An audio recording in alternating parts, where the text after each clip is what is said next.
एक बार आप सभी का फिर से स्वागत।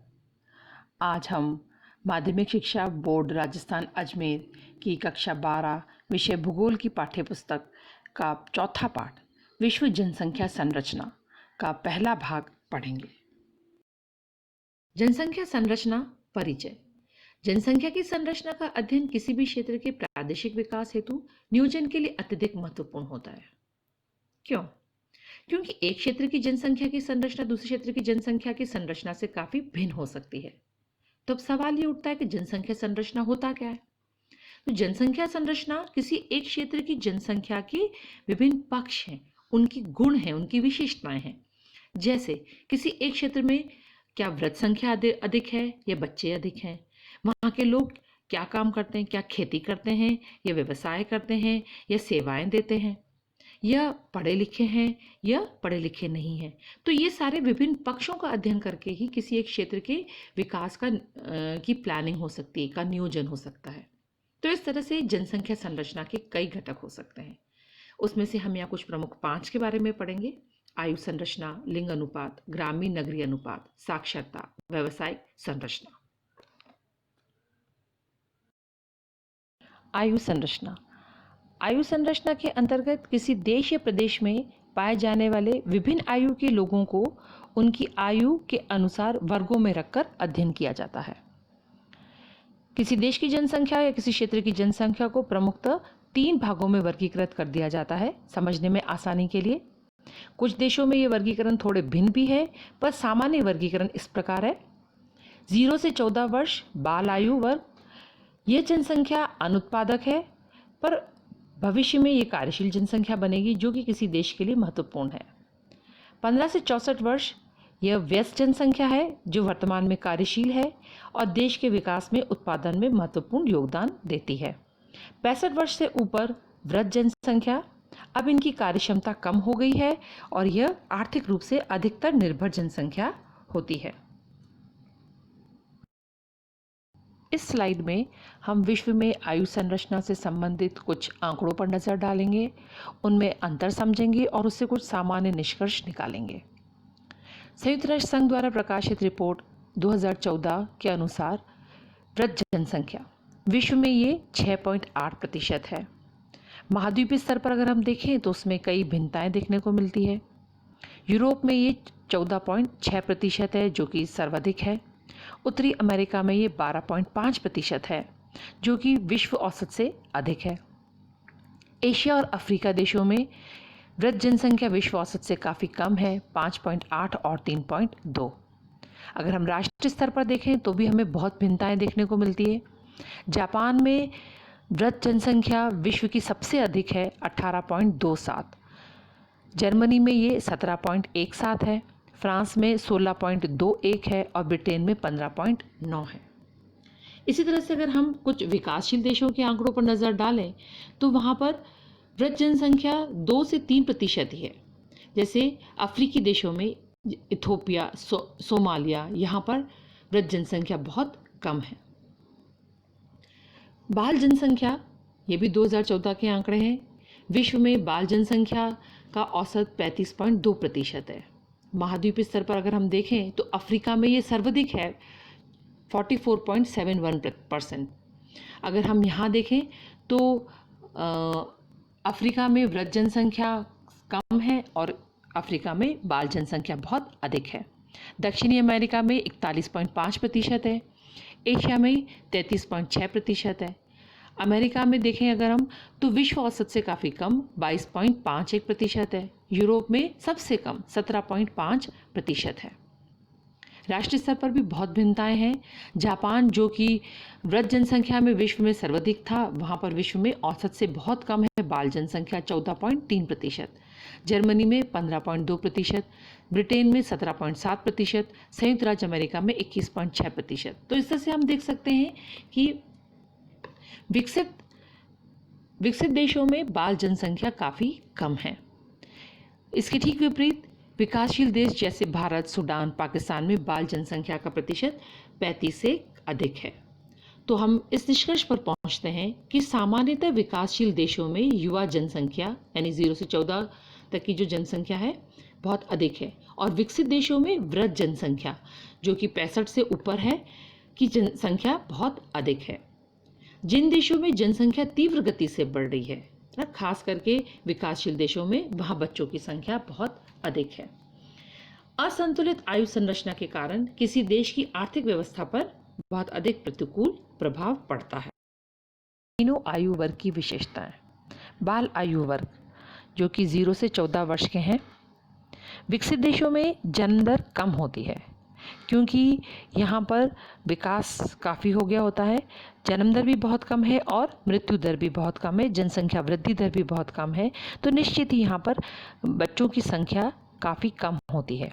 इसके विपरीत विकासशील देशों में अभी मृत्यु दर तो कम हो गई होती है पर जन्म दर अभी भी अधिक है और मृत्यु और जन्म दर में काफ़ी अंतर है। जनसंख्या वृद्धि अधिक हो रही है, तो ऐसे में बच्चों का प्रतिशत भी काफ़ी अधिक होता है। बच्चे, यह बाल आयु वर्ग के लोग अनुत्पादक व आर्थिक रूप से निर्भर माने जाते हैं क्योंकि बाल श्रम वर्जित है। देश में उत्पादक कार्यों में इनका योगदान कम होता है और शिक्षा के लिए, स्वास्थ्य के लिए, भोजन के लिए आदि सभी चीज़ों के लिए बच्चे वयस्क पर निर्भर होते हैं, इसलिए आर्थिक रूप से निर्भर जनसंख्या है। इनके लिए इन क्षेत्रों में जहाँ पर इनकी संख्या अधिक है, ऐसे देशों में शिक्षा, स्वास्थ्य सेवाओं और बाल विकास पर काफ़ी अधिक खर्च करने की आवश्यकता होती है। 14 से 64 वर्ष की जनसंख्या जो कि वयस्क वर्ग में सम्मिलित होती है, यह जनसंख्या किसी भी देश में दूसरे वर्ग यानी बाल वर्ग और वृद्ध वर्ग से अधिक ही होती है। इस वर्ग की जनसंख्या प्रजननशील, आर्थिक दृष्टि से सर्वाधिक उत्पादक तथा जनांकी की दृष्टि से सबसे अधिक गतिशील होती है। किसी भी देश का विकास स्तर इस जनसंख्या वर्ग से संबंधित होता है। यह देश की कार्यशील जनसंख्या है। जनांकी दृष्टि से सबसे गतिशील का मतलब होता है कि यही जनसंख्या है जो काम करने के लिए एक स्थान से दूसरे स्थान पर जाती है, जिससे कि किसी क्षेत्र की जनसंख्या की गणना में अंतर उत्पन्न होता है। वृद्ध वर्ग, इसमें 64 से अधिक आयु के लोग सम्मिलित होते हैं। अलग अलग देशों में इस आयु में थोड़ा अंतर है, कहीं ये 60 वर्ष तो कहीं 64 या 65 वर्ष को सम्मिलित करते हैं। अधिकांश विकसित देशों में वृद्ध जनसंख्या अधिक है, जैसे कि हमने पहले भी उदाहरण देखा था कि जापान, यहाँ पे सर्वाधिक वृद्ध जनसंख्या है। इन क्षेत्रों में अधिक वृद्ध जनसंख्या होने का कारण है यहाँ पर बहुत कम मृत्यु दर होना। इन लोगों में क्रियाशीलता बहुत कम होती है, इस कारण से ये आर्थिक रूप से दूसरों पर निर्भर होते हैं। इन देशों में स्वास्थ्य सेवाओं व वृद्धाश्रम पर अधिक खर्च करने की आवश्यकता होती है। जनसंख्या संरचना का दूसरा बिंदु लिंग अनुपात। प्रति 1000 पुरुषों पर स्त्रियों की संख्या को लिंग अनुपात कहते हैं। कुछ देशों में प्रति 1000 स्त्रियों पर पुरुषों की संख्या भी देखी जाती है। इसको हम एक उदाहरण से समझें कि अगर किसी क्षेत्र में 1000 पुरुष जनसंख्या है और 992 महिलाएं हैं, तो उस क्षेत्र में लिंग अनुपात होगा 992 प्रति 1000। इसका सूत्र स्त्री जनसंख्या बटा पुरुष जनसंख्या इंटू 1000, क्योंकि हम प्रति 1000 देखते हैं इसलिए हम गुना भी प्रति 1000 से करेंगे। एक और उदाहरण लेके समझें कि अगर किसी क्षेत्र में 47,500 स्त्रियां हैं और 50,000 पुरुष हैं, तो उनको भाग दे करके हम इंटू 1000 करेंगे तो हमें लिंग अनुपात प्राप्त होगा 950। जनसंख्या में लिंग अनुपात पुरुष तथा स्त्रियों के बीच संतुलन का सूचक होता है, यानी कि उनका अनुपात कितना है, कितने पुरुष हैं, कितनी स्त्रियां हैं। सामान्यतः विश्व में लगभग सभी देशों में पुरुष जन्म स्त्री जन्म से अधिक होता है प्राकृतिक रूप से, परंतु जन्म के पश्चात ही परिस्थितियां इस स्थिति को परिवर्तित कर देती है, थोड़ा बैलेंस हो जाता है। पर जिन देशों में लिंग भेदभाव अनियंत्रित होता है, स्त्री भ्रूण हत्या, स्त्री शिशु हत्या, स्त्रियों के प्रति घरेलू हिंसा आदि की प्रथा प्रचलित है, वहाँ लिंग अनुपात स्त्रियों के प्रतिकूल हो जाता है, यानी कि पुरुषों की तुलना में स्त्रियों की संख्या काफ़ी कम हो जाती है। ऐसे उदाहरण हम देख सकते हैं भारत, पाकिस्तान आदि कुछ विकासशील देशों में। विश्व में लिंग अनुपात सन 1980 में अगर हम देखें तो प्रति 1000 पुरुष पर सिर्फ 993 महिलाएं थी, यानी कि अगर बैलेंस होने में 7 स्त्रियों की संख्या कम थी। पर वर्ष 2015 में प्रति हजार पुरुष पर स्त्रियों की संख्या 983 ही रह गई, यानी कि बराबर होने में 17 स्त्रियां और कम हैं। तो हम देख सकते हैं कि इन 35 वर्षों में लिंग अनुपात में काफ़ी कमी आई है। स्त्रियों की संख्या विश्व में पुरुषों की तुलना में कम होती जा रही है। अगर हम महाद्वीपों के आंकड़ों पर दृष्टि डालें तो वहाँ पर भी हमें कई अंतर देखने को मिलते हैं। उत्तरी अमेरिका, दक्षिणी अमेरिका और यूरोप महाद्वीपों में, जहाँ पर अधिकतर देश विकसित अवस्था में है, वहाँ पर स्त्रियों की संख्या पुरुषों से थोड़ी अधिक है। पर एशिया, अफ्रीका व ओशिनिया में पुरुष संख्या अधिक है, यानी कि वहाँ स्त्रियाँ कम है और काफ़ी अधिक कम है। क्षेत्रीय स्तर पर भी हम लिंग अनुपात में बहुत अधिक भिन्नता देख सकते हैं। कई देश दुनिया के ऐसे हैं जहाँ पर स्त्रियों की संख्या पुरुषों के अनुपात में अधिक है, काफ़ी अधिक है, और कई देश ऐसे हैं जहाँ पर पुरुषों की संख्या स्त्रियों के अनुपात में अधिक है और स्त्रियों की संख्या बहुत कम है। अगर स्त्रियों की संख्या समाज में बहुत कम है तो ये एक चिंता का विषय है। ये कई सारी सामाजिक समस्याओं को उत्पन्न करता है। तो जिस देश में पुरुष और स्त्री संख्या बराबर है, बैलेंस है, वो सही मायने में विकसित है। इसी तरह से अगर हम विश्व में देखें तो ग्रामीण नगरीय लिंग अनुपात में भी बहुत अंतर देखने को मिलते हैं। पश्चिमी देशों में ग्रामीण क्षेत्र में पुरुष संख्या स्त्रियों से अधिक है और नगरीय क्षेत्र में स्त्री संख्या पुरुषों से अधिक है। इसका प्रमुख कारण है कि ग्रामीण क्षेत्रों से स्त्रियां रोजगार के लिए नगरों की ओर प्रवास कर जाती है। ये स्थिति ठीक विपरीत है विकसित देशों की विकासशील देशों की तुलना में। अगर हम देखें तो एशिया और कई क्षेत्रों के देश ऐसे हैं जहां पर गांवों में महिलाओं की संख्या अधिक है, क्योंकि पुरुष जो है काम करने के लिए नगरीय क्षेत्रों में चले जाते हैं। तो इसमें भी काफ़ी अंतर देखने को विश्व में मिलता है। लिंग अनुपात के आधार पर विश्व के देशों को 4 भागों में विभाजित किया गया है। अत्यधिक स्त्री अधिकता वाले देश, स्त्री अधिकता वाले देश, पुरुष अधिकता वाले देश और अत्यधिक पुरुष अधिकता वाले देश। तो अत्यधिक स्त्री अधिकता वाले देश, इसमें वो देश सम्मिलित होते हैं जहाँ पर कि लिंग अनुपात 1050 से अधिक है, यानी स्त्रियों की संख्या 1000 पुरुषों पर 50 से ज़्यादा अधिक है। ऐसे देश हैं पश्चिमी यूरोपीय देश, संयुक्त राज्य अमेरिका, कनाडा, दक्षिणी अमेरिका के कुछ दक्षिणी क्षेत्र के देश। स्त्री अधिकता वाले देश, इसमें वो देश आते हैं जहाँ पर कि लिंग अनुपात 1050 से 1000 तक है।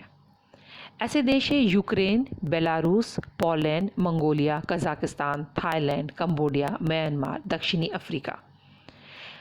आप सबसे निवेदन है कि विश्व का मानचित्र लें साथ में और इन सभी देशों की स्थिति मानचित्र में देखें। पुरुष अधिकता वाले देश वे देश हैं जहां पर कि लिंग अनुपात 1000 से 950 है, यानी 1000 पुरुषों पर करीब 50 स्त्रियों की संख्या कम है। ऐसे देश हैं ऑस्ट्रेलिया, न्यूजीलैंड, चीन, Korea, Mexico, Brazil, Iran, Cuba आदि। अत्यधिक पुरुष अधिकता वाले देश, विश्व में कई देश हैं ऐसे जिनमें कि लिंग अनुपात 950 से भी कम है, यानी कि स्त्रियों की संख्या पुरुषों की तुलना में 50 से भी ज़्यादा कम है। ऐसे देशों में मुख्य प्रतिनिधित्व देश भारत है और ये हमारे लिए एक बड़ा चिंता का विषय है। यहाँ घटता लिंग अनुपात जनसंख्या के असंतुलन के लिए जिम्मेदार है, जिससे कि कई सामाजिक समस्याएं उत्पन्न होती है। ये हमारा प्रयास होना चाहिए कि स्त्री भ्रूण हत्या, स्त्री शिशु हत्या, स्त्रियों पर जो कई सारी समस्याएं हैं स्त्रियों की, वो सब दूर करके हमें इस लिंग अनुपात, घटते लिंग अनुपात को दूर करना होगा। भारत में लिंग अनुपात, भारत जैसे विकासशील देश में पुरुषों की अपेक्षा स्त्रियों का अनुपात बहुत कम है और वर्तमान में ये सिर्फ 924 है, जो कि बहुत कम है। इस लिंग अनुपात के कम होने के मुख्य कारण में पहला है यहाँ के समाज का परंपरावादी होना व समाज में स्त्रियों को उचित स्थान प्राप्त नहीं होना। दूसरी समस्या है शिक्षा, स्त्रियों में शिक्षा की बहुत ज़्यादा कमी होना। और तीसरा है स्त्रियों में आर्थिक आत्मनिर्भरता की कमी, स्त्रियों के पास अपनी कोई स्थिर आय नहीं होती, जिससे कि वो पुरुषों पर निर्भर होती है और पुरुषों के दमन का शिकार हो जाती है। इस प्रेजेंटेशन में बस इतना ही। इस पाठ के अगले 3 बिंदु नगरीय ग्रामीण जनसंख्या, साक्षरता और व्यावसायिक संरचना के बारे में अगले प्रेजेंटेशन में आपके सामने प्रस्तुत करने का प्रयास करूंगी। इस पाठ के बारे में अपनी राय ज़रूर कमेंट बॉक्स में लिखें, ताकि आगे आने वाले पाठ्य में और अपेक्षित सुधार किए जा सकें। धन्यवाद, बहुत बहुत धन्यवाद।